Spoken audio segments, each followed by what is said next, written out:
Et les ennemis, c'est fini. Quelles que soient leurs petites idées maléfiques, à gauche, à droite, ils continuent à conspirer. Ils n'ont pas honte. Tu es là, tu es là, tu es là, oh, Bandoki. Bandoki.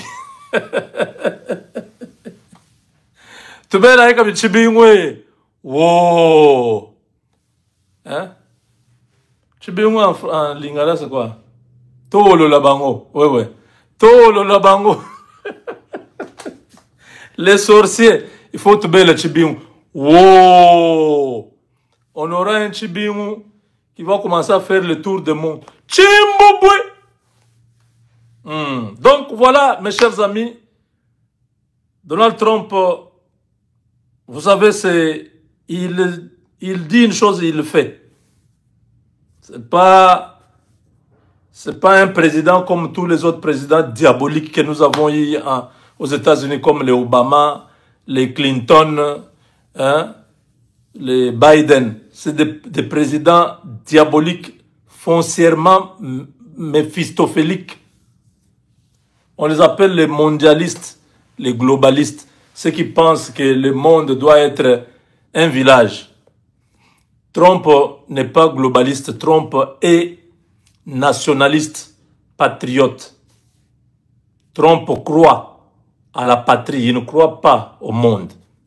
Que chacun développe son pays. Il n'y a pas question, oh non, nous tous nous devenons un seul peuple, une seule langue, une seule monnaie. Ces histoires-là sont diaboliques, c'est ce qui est dans la Bible. C'est pour que l'Antichrist puisse venir régner. Vous comprenez? C'est pour que les gens puissent avoir la marque de la bête. Quand on globalise le tout, c'est pour que la parole de Dieu s'accomplisse, pour que l'ennemi, la bête et les faux prophètes puissent fonctionner. Donc, Trump, c'est un enfant, un fils d'Abraham. Regardez, quand il est venu pour la première fois, Kabila a quitté le pouvoir. Quand il vient pour la deuxième fois, maintenant c'est pour l'accomplissement. C'est pour que le peuple sorte de l'esclavage. Et c'est Tshisekedi qui a été utilisé. Je vous ai dit l'autre fois, j'insiste. Si nous aimons le président Tshisekedi, il faut qu'en 2028, que nous puissions accepter qu'il parte. Qu'il laisse à une autre personne de continuer. Félix avait une mission, n'avait pas de mandat. Les 2 mandats là, c'est une mission.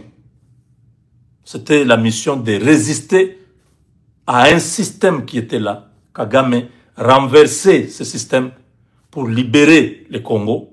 Et maintenant, quelqu'un d'autre pourra continuer. Il a une mission, c'est ça la mission qu'il avait. Vous voyez, il tente d'organiser le pays, ça ne va pas. Il tente de faire ceci, ça ne va pas. Parce que ce n'est pas ça son rôle. Si vous regardez avec les yeux spirituels, Dieu lui a donné 2 mandats. Parce qu'au premier mandat, s'il était remplacé, Kagame allait continuer à faire du mal au pays. C'est comme ça que Dieu lui donne le 2e mandat. Ça coïncide avec l'arrivée de Trump. Tout ça, regardez bien spirituellement, vous allez comprendre. Si Trump aussi avait échoué, même si Tshisekedi avait pris le 2e mandat, il n'allait pas terminer cette guerre. Je ne sais pas si vous comprenez. Dieu sait ce qui s'est passé. C'est comme ça que je vous dis. Si Dieu veut qu'il puisse continuer après 2028, il nous donnera ses convictions, il nous parlera. Mais si Dieu ne dit rien, c'est-à-dire en 2028, il faut que le président puisse partir, qu'une autre personne vienne. Et nous serons déjà libérés. Nous avons vécu la souffrance que nous avons connue ici. Ça a préparé tous les peuples à savoir maintenant qu'on ne peut pas commettre l'erreur de remettre le pouvoir à tous les politiciens que nous avons là. Ces gens-là que vous appelez opposants là. Aucun d'entre eux. Nous aurons un fils du Congo qui doit continuer le legacy, donc l'héritage du président Tshisekedi. Parce que le pays sera déjà sorti du gouffre.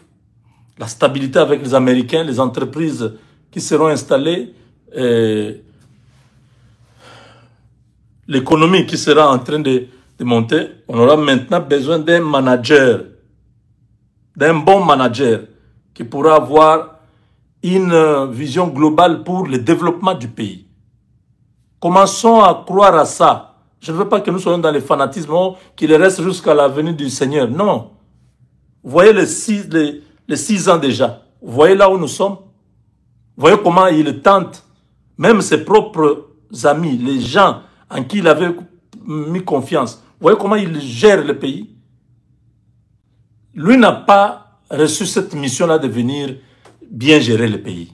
Il a reçu une mission de venir résister jusqu'au bout l'ennemi et le faire partir, libérer le peuple.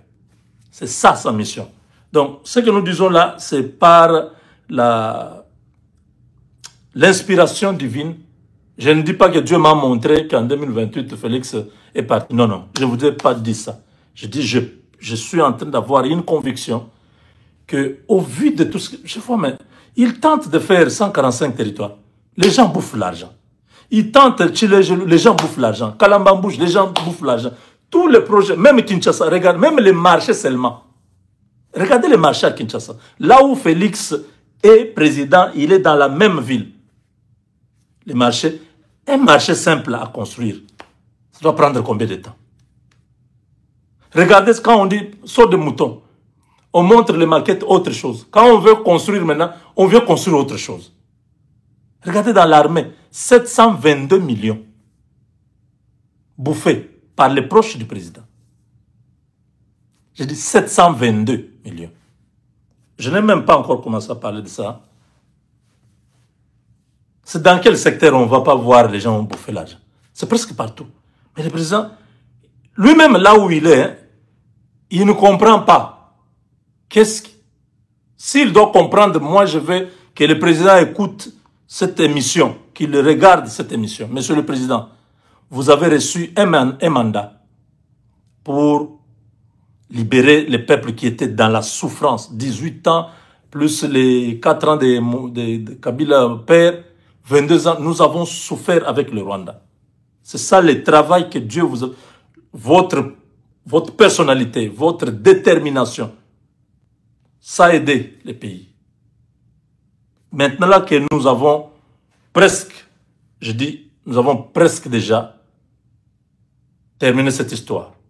Il reste seulement les signatures et tout ça. Et ça va arriver. Il n'y a personne qui va empêcher ça.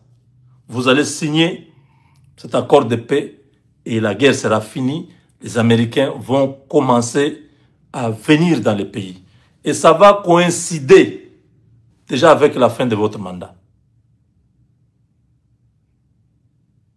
Moi, je pense que ce serait mieux, en ce moment-là, d'écouter Dieu. Si Dieu vous convainc de partir, il ne faut pas suivre ceux qui font du bruit autour de vous. Non, non, non, non, il faut rester, Non, vous pouvez préparer quelqu'un. Vous voyez, en Afrique du Sud, ils sont là. Depuis près de 30 ans, ils sont au pouvoir. Mandela est parti, il a laissé à Mbeki. Mbeki est parti, il a laissé à Zoum. Zoum est parti, il a laissé à Cyril. C'est la même famille, ANC. Vous pouvez avoir, je ne sais pas comment, les gens comme le Kai Kwamba, vous voyez, sont sortis de nulle part. Nous le voyons faire les choses. Vous pouvez préparer. Il y a encore 3 ans. Mais si Dieu vous dit de rester, restez. Mais si Dieu ne dit rien, il faut partir. Parce qu'après, on va commencer à se dire, ah, il fallait même qu'il parte. Il a fait son travail, il reste dans le pays avec honneur d'avoir fini l'humiliation, l'opprobre qui était sur le peuple pendant autant d'années. Donc, ça c'était une parenthèse, mais c'est important qu'on en parle, nous sommes une famille, on n'a pas à attendre quand ça sera à ces moments-là, on commence à s'agiter, qui va remplacer Félix Tshisekedi? Non, non, non, non, non, non. Ça c'est, l'impréparation a toujours beaucoup de conséquences. Il faut le faire maintenant. Même en secret, commencez à préparer la personne. Vous-même, vous connaissez, vous savez le travail que vous avez fait. Qui peut continuer avec ça? Parce que si vous laissez ça entre les mains d'une mauvaise personne, il va détruire tout votre héritage. et conspirer de nouveau, donc collaborer de nouveau avec les ennemis. Vous connaissez les gens qui sont dans votre vision, les gens qui sont radicaux, les gens qui pensent qu'il n'y a qu'un Congolais véritable, un Congolais qui aime son pays, qui peut continuer dans la même logique. On ne peut pas brader le pays, on ne peut pas trahir le pays, on ne peut pas négocier avec les ennemis. Ces Congolais-là, il y en a. Un de ces Congolais est devant vous. Il y en a encore beaucoup.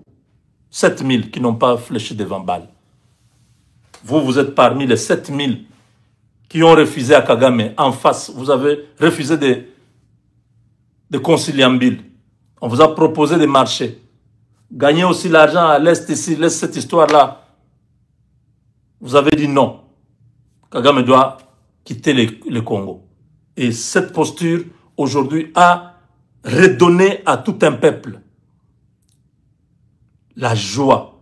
Bon, je ne veux pas ici que vous puissiez citer les gens, Bemba, tout ça. Non, ne citez pas des gens. Mais le président lui-même, là où il est, les mêmes dieux qui l'a accompagné pendant les 2 mandats, le même Dieu qui est en train de lui donner la victoire sur l'ennemi, le même Dieu qui a touché le président américain à pouvoir ouvrir son cœur pour la RDC, ce même Dieu-là ne peut pas faire un travail inachevé. Il va l'orienter, que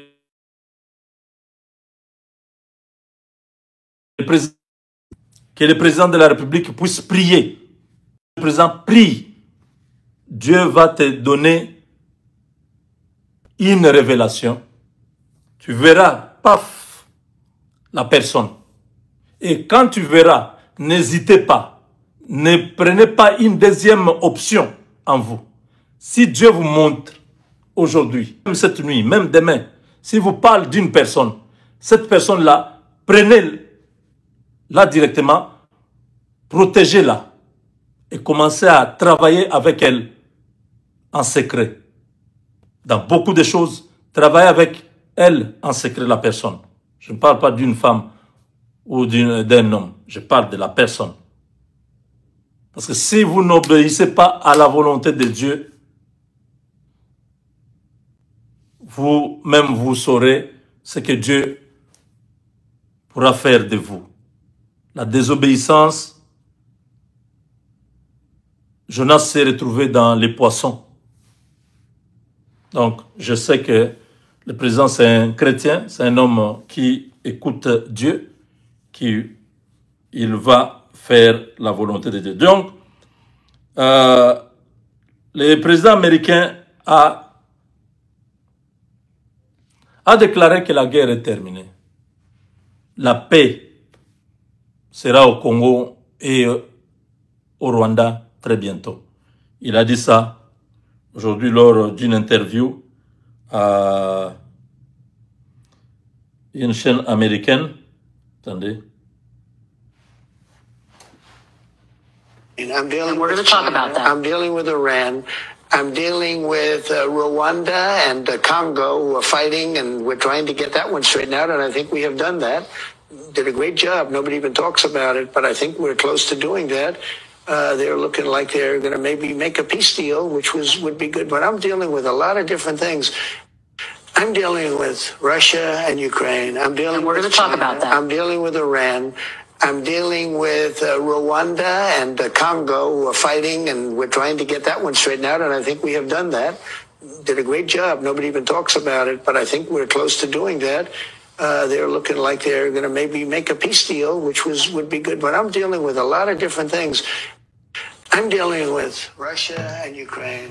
We're going to talk about. Il dit, je suis en train de gérer beaucoup de dossiers actuellement. Les dossiers Russie, Ukraine, les dossiers de l'Iran, avec le nucléaire, tout ça, les dossiers du Rwanda et de la RDC. Il arrive sur le 3e dossier. Là, il dit, nous avons fait beaucoup. Et ils sont prêts à pouvoir signer l'accord de paix. Donc, c'est le président de la première superpuissance du monde qui dit ça. Il ne ramasse pas. Il ne dit pas des choses de la rue. Il sait qu'ils ont donné des instructions au Rwanda et à la RDC de pouvoir s'engager que la guerre est terminée. Faute de quoi, ils vont subir des conséquences.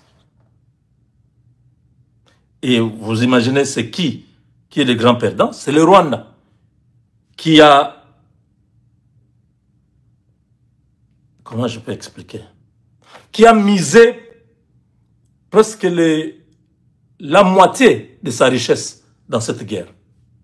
Donc son argent, son budget, ils ont mis beaucoup d'argent, beaucoup de moyens dans cette guerre parce qu'ils se disaient, on fait une grande guerre à Tshisekedi, on les renverse. Effectivement, la conspiration n'était pas un jeu, c'était... Kagame a vu que Tshisekedi est en train de tout faire foirer. Kagame a demandé l'aide de la France. Il a dit, vous m'aidez à chasser Tshisekedi du pouvoir. Total et toutes les entreprises françaises vont... Tshisekedi vous a refusé. Vous avez amené les entreprises françaises en RDC pour avoir les marchés. Tshisekedi a refusé. Vous m'aidez, on les met dehors, on place notre gare. Toutes les sociétés-là viennent travailler gratuitement. C'est comme ça que Macron met l'argent dans la guerre. Il met les moyens, les armes et tout ça dans la guerre. Effectivement, c'est Dieu qui a empêché ce plan-là de se réaliser. Vous vous rappelez, non? Quand nous avons perdu Goma, une semaine plus tard, donc 8 jours après, on a perdu Bukavu. La panique était totale. Personne ne dormait. Les gens ont piqué des crises. Le président lui-même a fondu dans peu de temps. Moi, je n'en parlais pas. Les gens qui vivaient avec moi avaient constaté que j'avais perdu ma santé. Tout le monde était secoué. Et c'était la prise de Kinshasa, je vous l'ai dit. Nous étions déjà entourés. Au Congo-Brazzaville, ils devaient attaquer. Tout était fait. Centrafrique devait nous attaquer. Même l'Angola, on ne sait pas. Bref, Dieu a, paf, donné la révélation. Parce que je priais. Je ne parlais pas seulement. Je faisais 5, 6, 7, 8, 9, 10 émissions par jour. Je dis, Seigneur, c'est quoi cette histoire? Les Rwandais vont encore reprendre notre pays. À moins que tu ne sois pas Dieu. Tu nous as dit que Félix va avoir le deuxième mandat. Mais tu ne nous as pas dit que le pays va être pris par l'ennemi. Ça, c'est quelle surprise. J'étais comme en train de somnoler. Paf, les yeux sont ouverts. Je vois la vision là.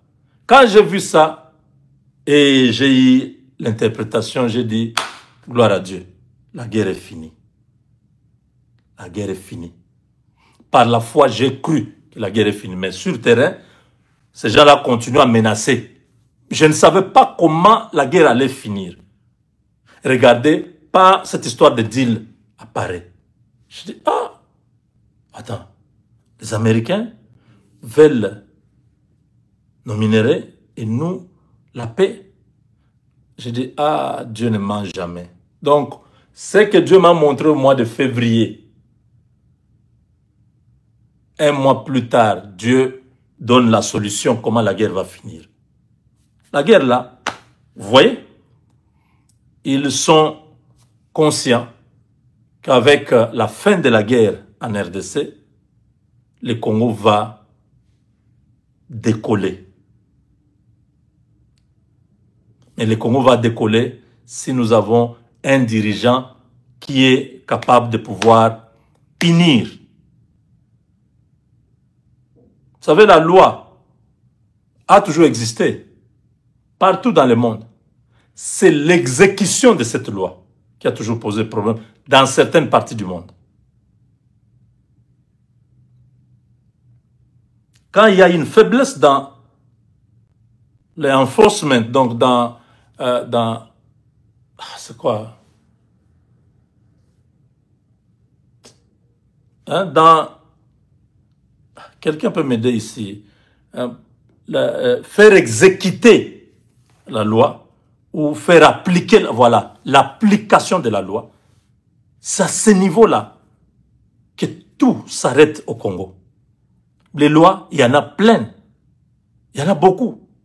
Mais on n'arrive pas à appliquer la loi. La rigueur là n'existe pas au Congo.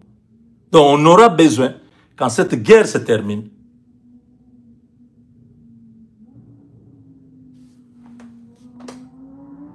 que les choses puissent changer, qu'on puisse punir les coupables.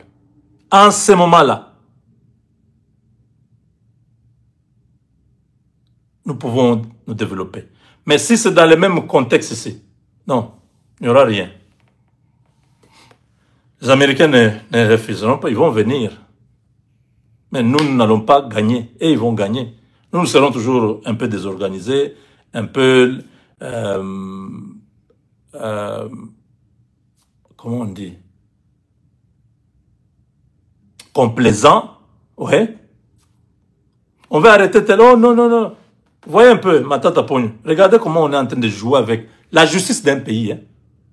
C'est un président du Parlement qui bloque la Cour constitutionnelle. Est-ce que vous imaginez? Si ce même élan continue, même si les Américains sont là, c'est comme quelqu'un qui a un bassin troué, qui est en train de mettre de l'eau. Ça va jamais se remplir. Il faut commencer par fermer les trous et mettre l'eau. Vous avez compris? Si on ne ferme pas les trous, quelle que soit la quantité d'eau qu'on va mettre, ça va toujours sointer. Le vrai problème, c'est nous. Bon, nous, pas moi. Je dis nos dirigeants qui ne sont pas capables de pouvoir faire appliquer la loi. C'est toujours, oh non, bon, si tel avait fait, vous l'avez fait quoi? Pourquoi vous voulez faire à tel? Mais finalement, on va commencer quel jour? Abio soki bokangi matata, il faut bokanga pe bamutumususu. Comme pour dire, n'arrêtez personne alors. Parce que si vous devez arrêter, arrêtez tous ceux qui ont volé. Vous comprenez? Ça met dans une situation où on ne va jamais commencer. Ah, si vous voulez appliquer la peine de mort sur les autres parce qu'ils ont trahi dans la guerre, oui, il faut punir aussi les autres qui avaient trahi avant. Je dis, mais papa, finalement, quel est le jour où on va commencer à punir? Si chaque personne, il y aura toujours une raison. Au niveau du détournement, est-ce que c'est lui le premier à détourner? Vous ne voyez pas les autres qui détournent. Oh, c'est le tribalisme. Oh, voilà, c'est l'acharnement.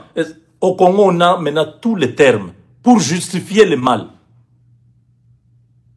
Mes frères, aimons le Congo. Si nous aimons le Congo, nous n'allons pas continuer à rouler pour tous ces voleurs, tous ces criminels. Il faut les dénoncer. Il faut dire les choses comme ça, il se doit. Ça va permettre à notre pays de pouvoir passer d'un niveau à un autre. Dire un jour, ah, on a beaucoup struggle. On a tourné en rond avec cette situation. Aujourd'hui, on ne pouvait pas croire que les choses pouvaient changer.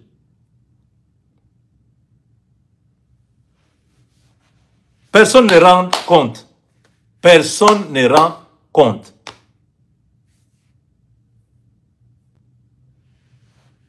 Vous apprenez seulement tel projet, on a donné autant. Quand vous suivez, il n'y a rien qui a été fait. L'argent a été... Il faut qu'on fasse très attention. Nous risquons de faire un travail, une guerre inutile, plutôt, oui, nous risquons de faire, comment on appelle, un combat inutile. On a combattu pour que les choses changent. Au finish, on trouve que rien n'a changé parce qu'il n'y a personne qui veut que les choses changent.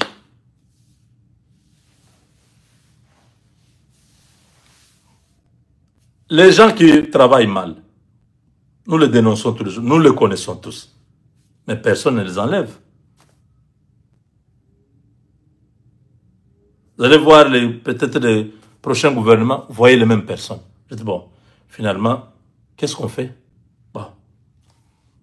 Si eux voient que ces gens-là sont bons, ça va, ça continue. Mais les contrats que nous attendons là, nous devons être préparés. Je suis optimiste, je ne suis pas pessimiste. Je veux que nous puissions réussir. Mais je sais que pour que nous puissions réussir, nous devons enlever les mauvaises, les brebis galeuses, vous comprenez? Parce que l'air gale peut être contagieuse et ça peut aller vers les autres brebis. Hein? Vous avez constaté que parmi les brebis, il y a 3 brebis qui ont des gales. Séparez-le. C'est ça, enlevez-le. C'est pourquoi nous disons, Monsieur le Président, enlevez les gens qui sont autour de vous. Certains, on a cité les noms. D'autres, on ne connaît pas leurs noms, mais vous les connaissez. Vous avez déjà reçu beaucoup de rapports sur eux. Enlevez ces gens-là. Vous ne pouvez pas mettre du vin nouveau dans les vieilles outres. Non. Les vieilles outres ne peuvent pas recevoir le vin nouveau. C'est biblique. Nous voulons de bonnes choses. On ne peut pas travailler avec les gens qui ont, pendant 6 ans, montré leurs limites. Quel est le projet qu'ils ont réussi?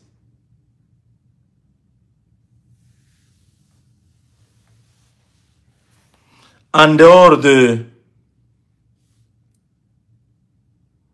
général Luboya qui est en train de faire un grand travail en Ituri, et le général Kassongo qui est en train de nous prouver avec les Kanyama Kassese, qui a fait des progrès énormes. Le général Kassongo Kabouik, mais ça c'est comme si lui n'est pas congolais. Parce que le Congolais, c'est dans l'ADN, on donne l'argent pour un projet, il faut d'abord détourner. Lui, il travaille, il produit. Vous voyez? Ça, c'est le modèle de la réussite. Vous allez à Kanyama, tout est transformé. Avant son arrivée, il n'y avait rien. Cette station agricole était abandonnée.